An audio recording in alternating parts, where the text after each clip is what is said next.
आइए आज मैं आपको छठ पूजा के बारे में विस्तार से बताऊं। 2023 में छठ पूजा की तारीख क्या है, शुभ मुहूर्त क्या है, किस दिन नहाए खाए है, किस दिन खरना है, किस दिन पारण है, इन सब चीज़ों के बारे में आपको मैं विस्तृत जानकारी दूं। लेकिन उससे पहले छठ पूजा के लोक गीतों में सबसे ज़्यादा प्रसिद्ध जो गीत है उसकी 2 लाइनें आपको सुनाऊंगी। काचही बासा के बहंगिया, बहंगी लचकत जाए, बहंगी लचकत जाए।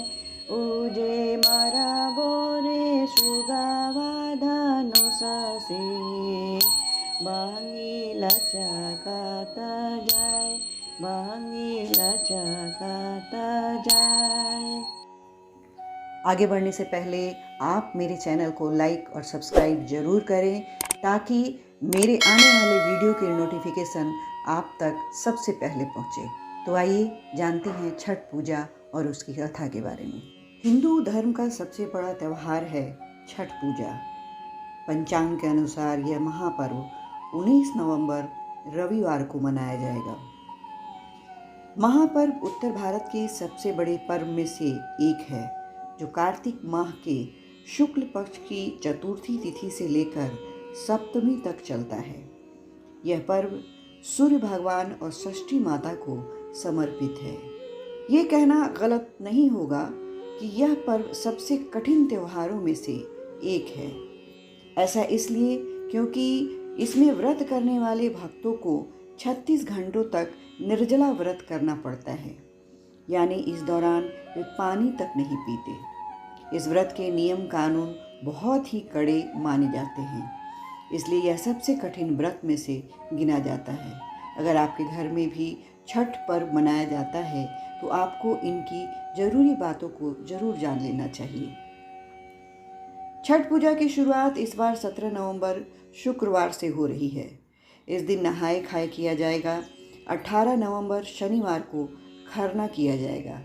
वहीं 19 नवंबर रविवार को छठ पूजा की पहली अर्घ यानी संध्या अर्घ दी जाएगी और 20 नवंबर सोमवार को छठ पूजा की दूसरी और आखिरी अर्घ यानी उगते हुए सूर्य को अर्घ दिया जाएगा। निर्जला व्रत छठ पर्व की शुरुआत नहाए खाए से होती है। यह पर्व 4 दिनों तक चलता है और खरना के भोजन ग्रहण के बाद इसकी शुरुआत होती है। पूजा में सूर्य देवता, उनकी बहन छठी मैया, उनकी पत्नी उषा, प्रत्युषा की पूजा की परंपरा है। छठी मैया ब्रह्मा जी की पुत्री हैं। इन्हें षष्ठी माता भी कहा जाता है, जो संतानों की रक्षा करने वाली देवी मानी जाती है। छठ में डूबते और उसके बाद उगते सूर्य को अर्घ देने का यह मतलब होता है कि जो डूबा है उसका उदय होना भी निश्चित है। यानी अगर आपकी परिस्थितियां खराब है तो यह अच्छी भी होंगी, बस संयम रखने की जरूरत है। ऐसी मान्यता है कि छठ पूजा में चढ़ाए गए प्रसाद से ही अपने व्रत को खोलना चाहिए। उसके बाद कच्चा दूध पीने की भी सलाह दी जाती है। दिवाली के 6 दिन बाद छठ पर्व मनाया जाता है। छठ के महाव्रत को करना अत्यंत पुण्यदायक है। छठ व्रत सबसे महत्वपूर्ण रात्रि कार्तिक शुक्ल षष्ठी तिथि को होता है। सूर्योपासना का यह महापर्व 4 दिनों तक मनाया जाता है। छठ पर्व के लिए कई कथाएं प्रचलित हैं, किंतु पौराणिक शास्त्रों में इसे देवी द्रौपदी से जोड़कर देखा जाता है। मान्यता है कि जब पांडव जुए में अपना सारा राजपाट हार गए तब द्रौपदी ने छठ का व्रत रखा था। द्रौपदी के व्रत के फल से पांडवों को अपना राजपाट वापस मिल गया। इसी तरह छठ का व्रत करने से लोगों के घरों में समृद्धि और सुख आता है। छठ मुख्य रूप से बिहार, झारखंड, उत्तर प्रदेश के कई क्षेत्रों में किया जाता है। छठ पूजा या सूर्य षष्ठी या छठ व्रत में सूर्य भगवान की पूजा होती है।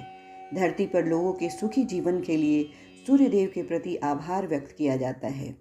सूर्य देव को ऊर्जा और जीवन शक्ति का देवता माना जाता है, इसलिए छठ व्रत पर समृद्धि के लिए पूजा की जाती है। सूर्य की पूजा से विभिन्न बीमारियों का इलाज संभव है। सूर्य पूजा के साथ स्नान किया जाता है। इससे कुष्ठ रोग जैसी गंभीर रोग भी दूर हो जाते हैं। छठ पर्व परिवार के सदस्यों और मित्रों की लंबी उम्र और समृद्धि के लिए भी मनाया जाता है। एक पौराणिक लोक कथा के अनुसार लंका विजय के बाद राम राज्य की स्थापना के दिन कार्तिक शुक्ल षष्ठी को भगवान राम और माता सीता ने उपवास किया और सूर्यदेव की आराधना की।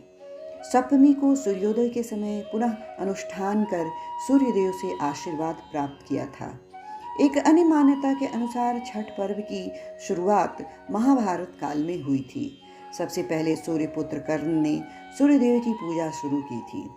कर्ण भगवान सूर्य का परम भक्त था। वह प्रतिदिन घंटों कमर तक पानी में खड़े होकर सूर्य को अर्घ देता था। सूर्य की कृपा से ही वह महान योद्धा बना था। आज भी छठ में अर्घ दान की यह पद्धति प्रचलित है। कुछ कथाओं में पांडवों की पत्नी द्रौपदी द्वारा भी सूर्य की पूजा करने की उल्लेख है। वे अपने परिजनों के उत्तम स्वास्थ्य की कामना और लंबी उम्र के लिए नियमित सूर्य पूजा करती थी। एक कथा के अनुसार राजा प्रियव्रत को कोई संतान नहीं थी। तब महर्षि कश्यप ने पुत्रेष्ठि यज्ञ कराकर उनकी पत्नी मालिनी को यज्ञाहुति के लिए बनाई गई खीर दी। इसके प्रभाव से उन्हें पुत्र हुआ, परंतु वह मृत पैदा हुआ।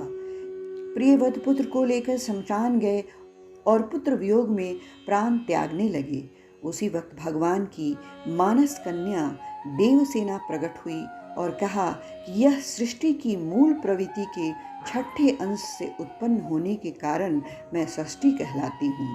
राजन, तुम मेरा पूजन करो तथा अपने लोगों को भी प्रेरित करो।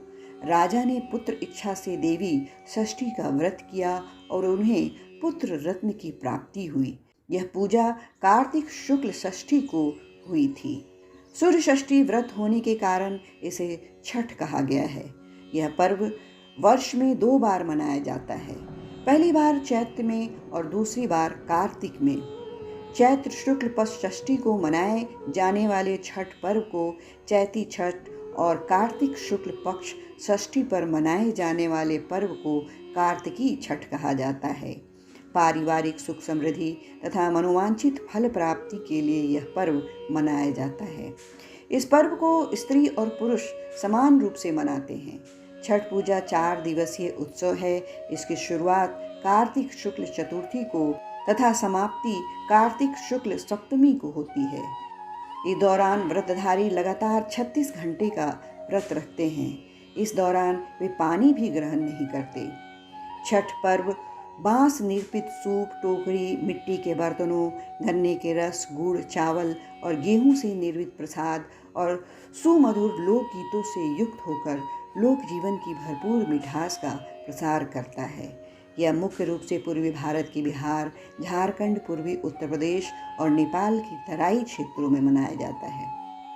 षष्ठी को मनाया जाने वाला छठ पूजा सूर्य उपासना का अनुपम लोक पर्व है।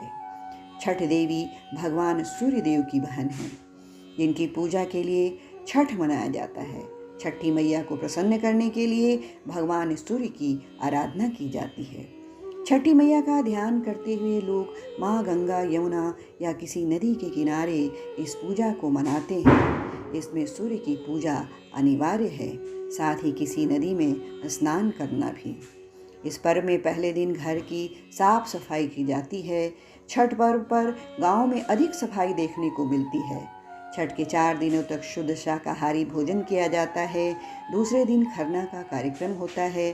तीसरे दिन भगवान सूर्य को संध्या अर्घ दिया जाता है और चौथे दिन भक्त उदयमान सूर्य को उषा अर्घ देते हैं। छठ के दिन अगर कोई व्यक्ति व्रत को करता है तो वह अत्यंत शुभ और मंगलकारी होता है। पूरे भक्ति भाव और विधि विधान से छठ व्रत करने वाला व्यक्ति सुखी और साधन संपन्न होता है। साथ ही निसंतानों को संतान प्राप्त होती है। छठ के दिन सूर्योदय में उठना चाहिए। व्यक्ति को अपने घर के पास एक झील, तालाब या नदी में स्नान करना चाहिए। स्नान के बाद नदी के किनारे खड़े होकर सूर्योदय के समय सूर्य देवता को नमन करें और विधिवत पूजा करें। शुद्ध घी का दीपक जलाएं और सूर्य को धूप और फूल अर्पण करें। छठ पूजा में 7 प्रकार के फूल, चावल, चंदन, तिल आदि से युक्त जल को सूर्य को अर्पित करें। सर झुकाकर प्रार्थना करते हुए ओम घृणी सूर्याय नमः, ओम घृणी सूर्य आदित्याय नमः, ओम ह्रीं ह्रीं सूर्याय शस्त्रकिरणाय मनोवांछित फलम देहि देहि स्वाहा, ओम ओम सूर्याय नमः 108 बार बोले। अपनी सामर्थ्य के अनुसार ब्राह्मणों और गरीबों को भोजन कराएं। गरीब लोगों को कपड़े, भोजन, अनाज आदि का दान करना चाहिए। इस तरह छठ पूजा की व्याख्या समाप्त होती है। आप सभी को छठ पूजा की हार्दिक शुभकामनाएं।